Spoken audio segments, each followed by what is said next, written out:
Last year in January, I was the opening speaker for the Women's March, and that was an interesting experience because when I went to campus to print the actual speech, I ended up losing the entire speech.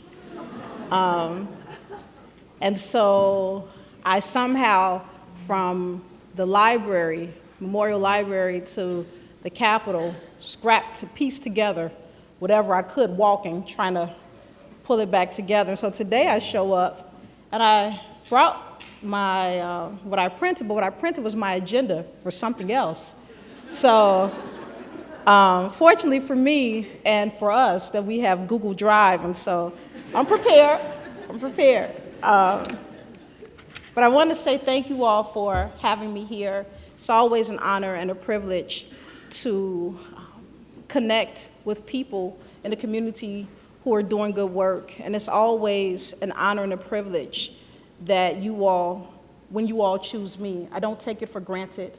I never, ever, when given an invitation, I'm always surprised. I'm always appreciative, and I'm always grateful. You all could have chosen anyone, and I understand that, so I thank you all. I really do thank you. All right, so let's get started. I always try to give people a heads up about some of the work that I do or the way that I present my work, because I am not raunchy or graphic, but I am candid and transparent. And so I will say some things today that you might have to brace yourself for, but I promise that we will end on a good note. So I just want to give you all that.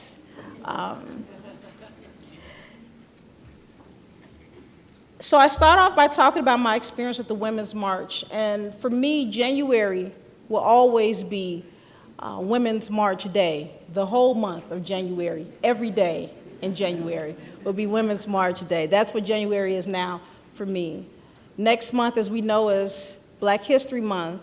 And a lot of the work that I do is to bring to the forefront the voices of women in Black History Month who were considered infamous, but who also transformed society. So I talk about women who lived outside of respectability politics, the voices of women who are often unheard of, because when we started creating this concept of Black History Month, part of what that movement was about was to elevate the accomplishments of Black people and bring them to the forefront, highlight the ways in which they made a difference. And we were living and when that was created, we were living in a society that often needed us to present the sanitized versions.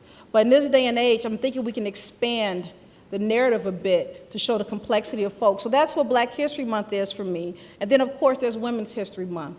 So I tell you this because, for me, we're entering into a season of talking about the importance, the power, and the value of women. And I talk about a particular set of women who have a long history with social workers. I talk about infamous mothers. So with that said, let me go ahead and give you a little bit of history about infamous mothers because it's relevant. Often when I talk about the work that I do, I tell the clean story about me being an academic who was studying feminism, and then I discovered that there was a gap in the literature. And that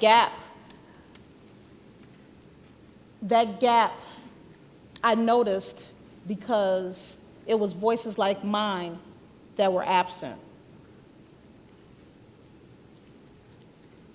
When I talk about feminism, I talk about the ways in which it saved me because it gave me a language and a toolkit to be able to explain and understand the things that I was going through, like glass ceilings and the struggle for equal pay. Growing up as a little Black girl on the south side of Chicago, we don't know about feminism. What we do know about is struggle. And feminism gave me a language for that struggle. But what feminism did not do is give me a language and a context to talk about what it means to be a single mom with 6 children by 4 different men. Feminism was very quiet about women like me. It almost seemed to have closeted women like me. And so for me, my work became about filling in that gap. That's the story I usually tell. It's the politically correct, comfortable, easy story.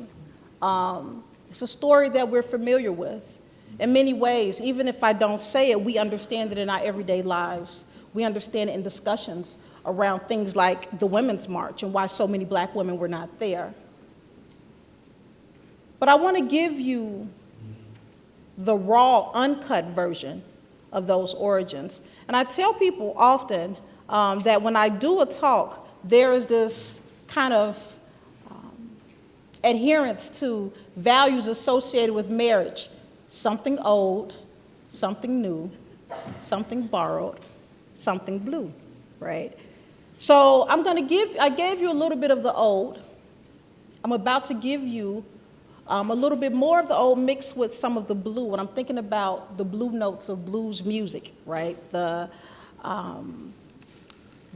painful portion. So one of the things that I was doing in my research is I was reading stories about women who had killed their children. And they were hard stories. And one of the difficulties for me was reading the ways in which these women were just completely slammed by society. And it wasn't hard for me just as a mom. It was hard for me as a researcher because at the time I was a new researcher and I was trained to try to find the gap, what's not being addressed. And so what was clearly being addressed was that these women were monsters, that they had done something horrible. And so being a mom myself, being someone's child myself, being on the verge at many points in life of taking my own life and not trusting anyone with my children and of possibly taking their lives from the pressure surrounding me, I did not want to identify with that woman. I did not want to hear her story because it looked too much like the possibility of my own at one point in life. Yet the researcher in me said, stick with this and figure out the gap. And so when I started exploring the gap, I went back to her story and I thought to myself, this woman is a mother. She had all of these children. She could have aborted her children, but she chose to have them. And yet somehow, this one particular child, she took that child's life. And I started reading more stories about housewives, a housewife in the 70s who just came outside and just killed her kids, left them on the lawn and went back in the house. I started reading stories about moms who were prostituting their children and a child ends up dead, and stories about moms who were texting boyfriends to say, can you come help me, and can you get here, and can you be a dad, and then the kid ended up dead. And so I realized that it was not fruitful for me to focus on the ways in which these women were monsters. Instead, the gap for me was to figure out, how did we get there? Couldn't figure out the why. What is it that will motivate a woman to take her child's life when she could have aborted the child or just not have the child at all? Couldn't figure out the why, but I was more interested in the how. How did we get here? One of the things that I noticed in trying to understand these women's stories is I noticed in one particular woman's story, a couple at church saw that the mom was struggling. And what she said was, and what they said was, we see you're struggling, and we're wondering if you could allow us to adopt your child. And the mom said, no. Shortly after, the mom kills the baby. So when I go back and I do the research and dig more into the story, the question was, well, why did you do it? Why did you not give up your daughter or your son when you had the opportunity? And the response was, because I didn't want to be seen as a bad mom. So in her effort to not be seen as a bad mom, she had done the thing that will forever mark her as a bad mom. As an English major, people often ask me, Sagashus, who is your favorite writer? I love Gloria Naylor, I love Toni Morrison because they're very vivid and beautiful writers, and their writing often focuses on motherhood. But my favorite, absolute, hands down favorite writer of all times is James Baldwin. Because James Baldwin flat out tell you, look, I know I'm ugly, and I know that I'm gay, and because I've already told you these things, you can't blackmail me with it, right? So if I can tell you that I'm ugly, and I'm gay in a time where it's not socially acceptable, extremely unacceptable to be gay, I can pretty much tell you anything I want to tell you about you, because I've already told you about me. Right? So I love Baldwin. And you all know me. If I gave that Women's March speech, I told people flat out, look, I'm bald head, I'm black, I'm poor, I'm full figure.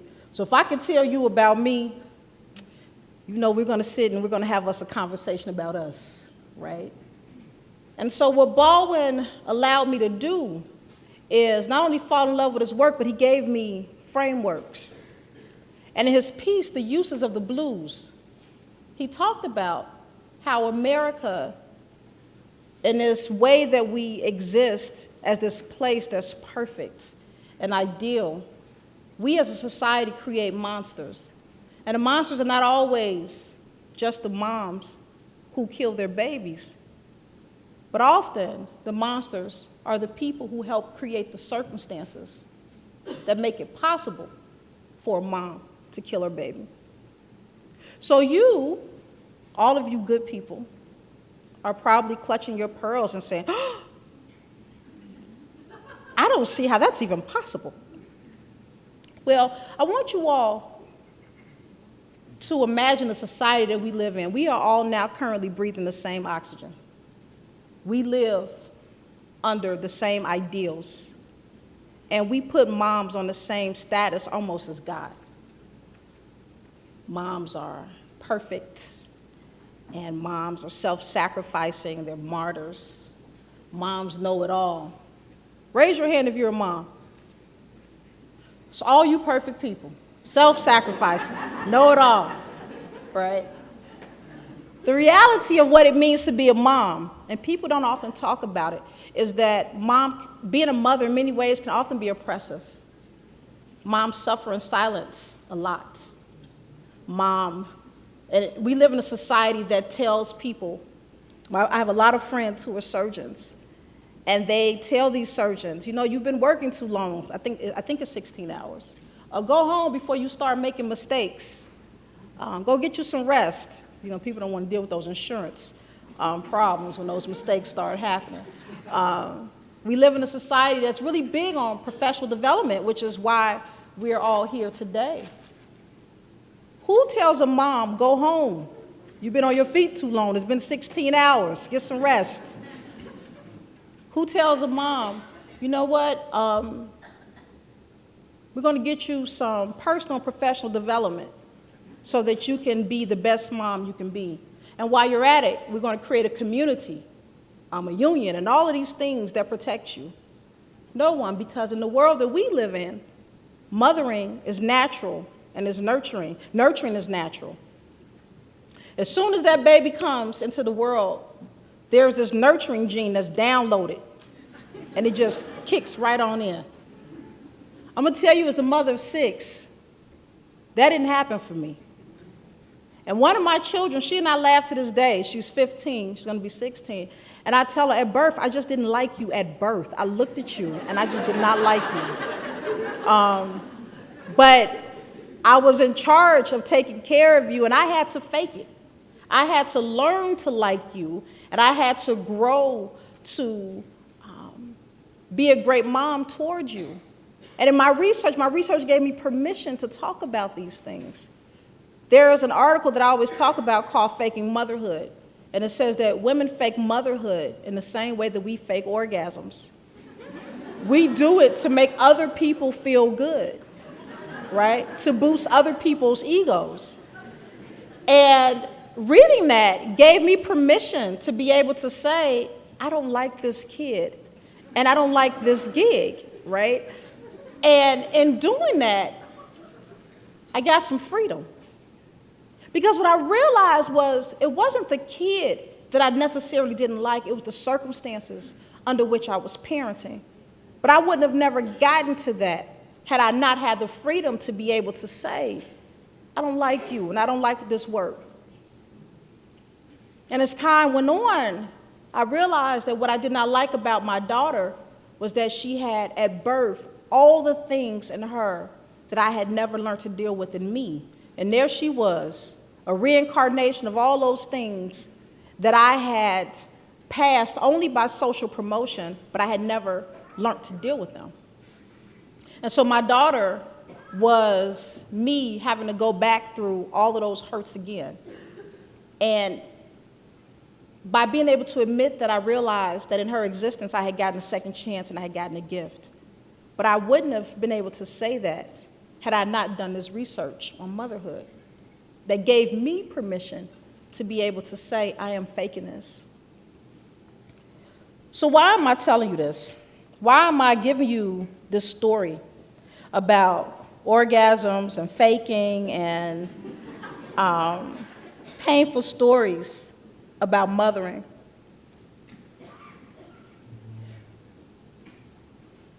Part of the reason is I want us to, in a very funny and down-to-earth way, think about what it means to be a mother in this society.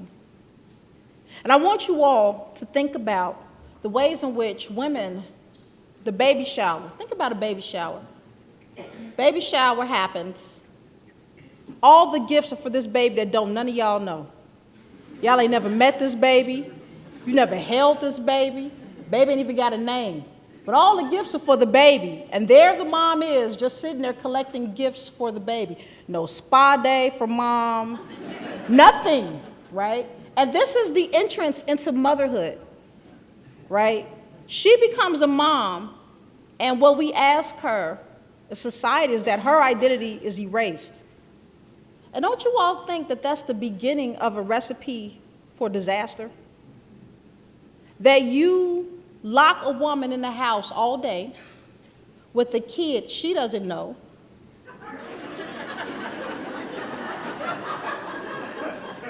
who's possibly colicky, no handbook, no support, no resources, all of these things for baby. That baby could wear the same 3 t-shirts for a good 3 months and no one would know because the baby doesn't leave the house. But mom, on the other hand, gets nothing.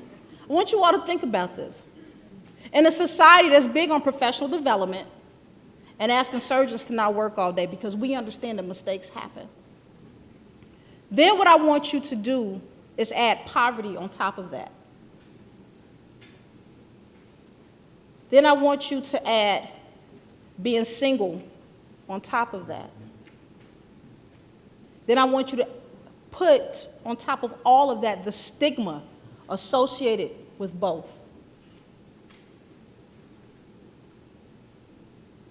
The circumstances under which children are often born, we love to blame the mom. Well, if you knew that you were going to be poor and struggle, why would you have children? And the answer is very simple. Because often people, that is their lifestyle. That is the only thing that they've known for generations. It's poverty and what it means to be black, and somehow we make it. Right? So on the outside looking in is why would you? On the inside looking out is why wouldn't I? This little person is a reflection of me and all the things that makes me feel valuable, because we live in a society that says that a woman's worth is often associated with her ability to mother. Yet, when she becomes a mom, we surveillance her all day because in our mind, Black women, women of color living in poverty are dangerous to their children. So then what happens? This woman is mothering a child alone, isolated, without much support. And whenever she does come out into the world, she's constantly afraid that she's being watched and surveillanced, that a mistake is going to happen. And I know you're like, at this social work conference, why are you talking about this? We're getting there. So I want to bring us back full circle, back to James Baldwin. I want to bring you all to Baldwin because I told you I love him, and he's important and he's valuable. You all see this book. I've had this book for a lot of years, and maybe one day they won't even have books, but I will have this one because I love it. So, James Baldwin's essay, The Price of the Ticket, and I really want you all to hear me.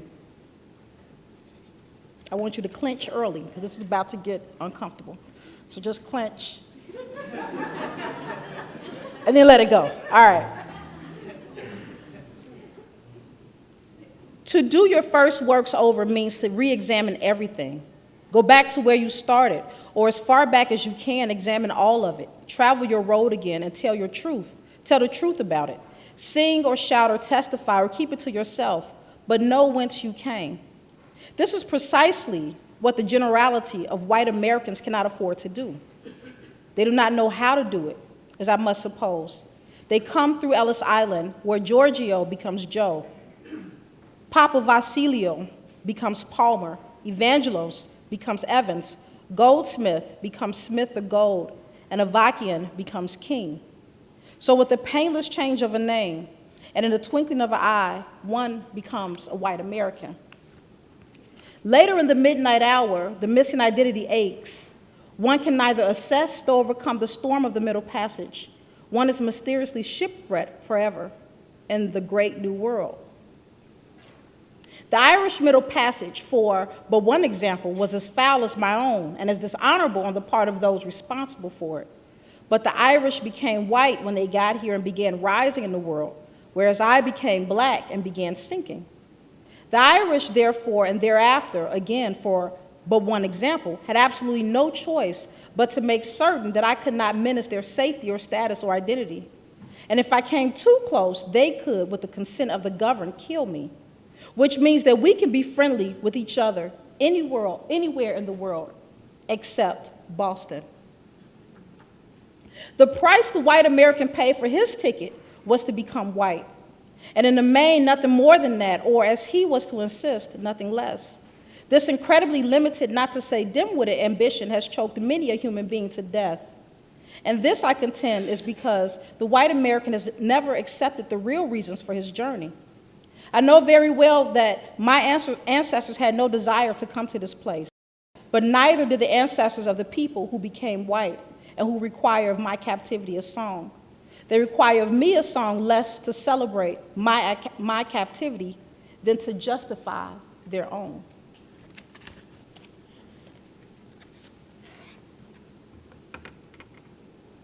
So what Baldwin is telling us is that everyone who comes to this country pays a price. And we may not remember that price because many of us were born here, but the people who came before us paid a price. There's a part of themselves that they had to give up to gain passage into this country.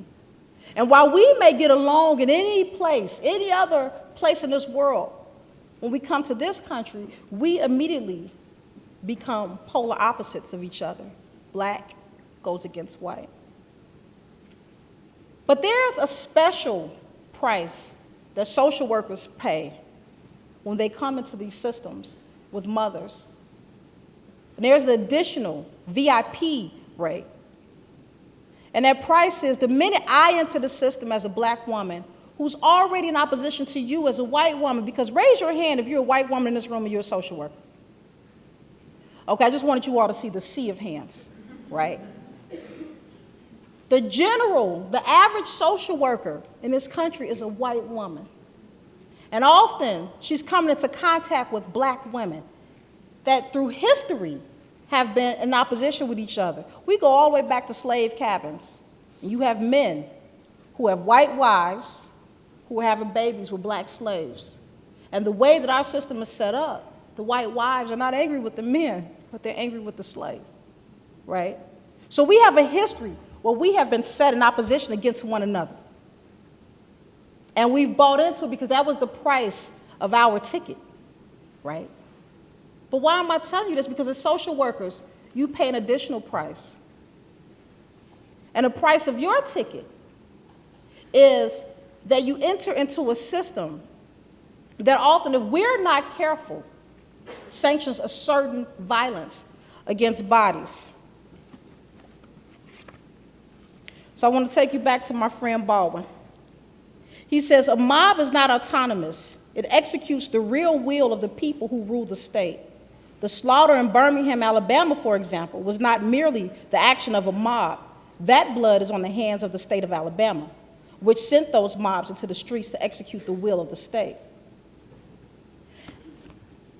Often, in the world that we live in, and you have people associated with state politics and state rules and policies, I have to question things, especially in this country, when you have things like Tuskegee experiments, you have Henrietta Lacks, and you have the forced sterilization of black women and women of color. I have to question anything that's associated with those policies. In this day and age, when you have things like Me Too, and you have doctors going to jail who works for state universities for being sexual predators against little girls, I have to question anything associated with those policies and those ways of being. And my question, and I need you all to hear me, is not against the social worker.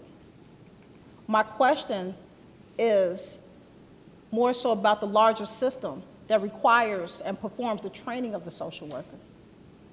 My question is ultimately about the price of that ticket once we enter into these systems. And in these systems where patriarchy is what it is, and we understand that, we can't deny it, given the present climate, the question becomes, when I enter into this system as a woman of color, as a mom, and I enter into your office, or my caseload ends up on your desk, the price I pay for entering that system versus the price you pay for being on the other side of that system. And I have a question for you because I don't have any answers, but is that the price you pay is that you ultimately, unknowingly, become a gatekeeper of the very same systems that ultimately work against you as women, right? And so what do I mean by that? As a mom who's constantly under surveillance, who's living in a society where people are constantly watching me and watching my children because they're feeling that I'm unfit, when that phone call comes, it's usually from another mom who lives in a society that's invested in mommy wars. A bunch of moms, black, white, wealthy, poor, locked in houses with children all day with no support, calling in on each other versus offering help to one another. And then who do we call? Another woman who comes in and continues the surveillance. And in surveillancing me and responding to that woman's call, I all of a sudden become bad and yours in the system, and you become, at best, the savior, or I become the charity case, and you become, at best, the savior. And we're all running to protect the lives of these little people. But in both cases, we're denying the humanity of both the social worker and the mother. So then my question to us becomes, in what ways can we perform social work that allows us to question both the systems that we work within, do our jobs, but also recognize the humanity of other folks? I'm going to give you this really quick example, and it's one of my favorite stories.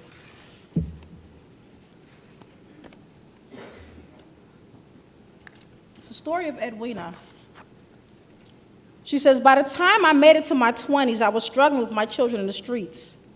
Pride wouldn't let me call my family, but had I called, my aunt would have taken them, I do believe. So I go to the Department of Children and Family Services to see if they can help me. The lady said, we can keep the kids for you until you get on your feet. I'm all for that. So they got my kids, and I tell them, I'm going to leave you here for a little while so you can stay and go to school. DCFS slapped papers on me saying it was neglect because I didn't have adequate housing.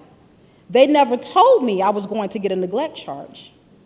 They said they were going to help me. I guess that was their way of helping me. I called my auntie and moved back to Chicago. I cried every day. My auntie told me, B, stop crying. She didn't pull no punches. My children were gone. She told me, we can't get anything done with me running on my emotions. Shut up. Shut up that crying. We got to get these kids back. DCFS told me I couldn't get the kids back until I got a place. We moved to a one-bedroom. They told me that wasn't big enough. They then split my children up. My daughter was in one of those homes that I don't want her in. And my other children were in another suburb. Now I'm pissed. I can't do anything about it. So I get a larger apartment. The DCS worker in Chicago saw that I now had a 2-bedroom apartment. She reported that back to the workers in New Orleans, and they returned the boys to me. So now I've got 2 boys, and my auntie, she said, I'm proud of you. Now go get the other one back. I said, yes, ma'am. She said, you thought I was being cruel to you, but I was preparing you. I am very grateful for the way she talked to me. And to this day, I appreciate that. One day, I got a call, and the caseworker said, Edwina, we're going to court today for your daughter. I'm going to recommend that she comes home with you. They don't know that I ain't got no money. I got to go to New Orleans to get my daughter. This lady I was taking care of, she said, Edwina, I'm going to give you the money for your ticket. I'm going to pay you in advance, and you will be back. I said, yes, ma'am, I'll be back. She paid for my ticket. I went to New Orleans, first time flying in my life. I prayed the whole trip. The state of Louisiana brought my daughter's ticket. We got on that plane, and my daughter was talking. I said, girl, shut up and pray. I was scared. We got to Chicago, and we became a family again. One of the reasons why I started training social workers was because of this story. This woman was under the impression that she could drop her kids off at DCFS, and DCFS would protect them until she can stop being homeless. And then when she went back, they said they hit her with neglect charges. No one had explained to her the fine print. There's another story in this book just like it. These 2 women didn't know each other, and they were in 2 different states. 2 different states. And that made me realize that there is a huge gap between social workers and the women that they often serve, the families they serve. And I wanted to be one of the people to close that gap. So in closing today, I have a couple of things that I want you all to think about. When you all became social workers, what was the price of the ticket that you paid? What choices did you have to give up? What parts of your humanity did you have to suppress? What parts of your identity did you have to amputate? And how has that affected the ways in which you engage the parents, the families that you serve? In this day and age, where we understand that women, so many women have lived under sexual assault and sexual trauma, and so many of those women end up in your offices, I can't help but wonder how many times a social worker who's experienced sexual trauma is talking to a mom who's experienced sexual trauma, but because of her race and her class, the consequences of her sexual trauma plays out a little bit differently. And when these 2 women come together, because of policies and the way things are constructed, we can't talk about our humanity together and how I can see you and me. So instead, what I do is I penalize you for reminding me of the part of me that I can't deal with. And I can't help but wonder if that's the price many of us in this room pay. Last thing I want us to think about is in the ways that we practice social work, where's the room for us to do something revolutionary? In a day and age where we understand there's so many girls and moms who are dealing with so much trauma, where is there room in social work for us to be able to acknowledge that without consequence, right? So we understand that there's prevention work, but where is there space for us to create entirely new models within systems that are often not I'm working on behalf of women and girls. And finally, what I want to share with you all is, I want to say that even as difficult as this information is that I'm presenting today, I know hundreds of amazing social workers who are burnt out and burnt up because of the work that they do. And my question is, what are you all doing for self-care? When you all on the front line every day and you have to show up, you have to make hard decisions, what are you all doing to take care of yourselves? 2 years ago, I did this thing called the Year of Yes, and I was inspired by that from Shonda Rhimes. And what I realized is that saying yes was so easy. That year of yes was easy because I'm always saying yes. What's difficult is the year that I'm in right now is the year of self-care. And for people who are on the front lines who take care of so many people who are always under fire, who are dealing with crisis and crisis management, my question to you is, if you challenge yourself to do a year of self-care, what would that look like? Next month, I want to invite all of you all for the Talk Back Conference, because I want you all to meet people like Edwina and Janet and women who provide. In the work that I do, I've noticed that there was this gap between moms and social workers. Often social workers, I would ask this question: in what ways do you make a difference in the lives of the families you serve? And the social workers can always tell me how they make a difference. And then when I reverse the question, in what ways do the women make a difference in your lives? The default was always back to the ways in which the social worker makes a difference. And so I would say to the social workers, if you can't see the value, the power of the people that you serve, how can you make a significant difference? How can you serve them and help them without reinforcing a hierarchy that always puts you at the top and them at the bottom? And so to kind of address that, we created the Talk Back Conference, which is to flip the table around. So it's the moms that you often serve are providing professional development for social workers and healthcare providers. And I want to invite everybody to look into that. It's called the Talk Back Conference. Thank you all so much.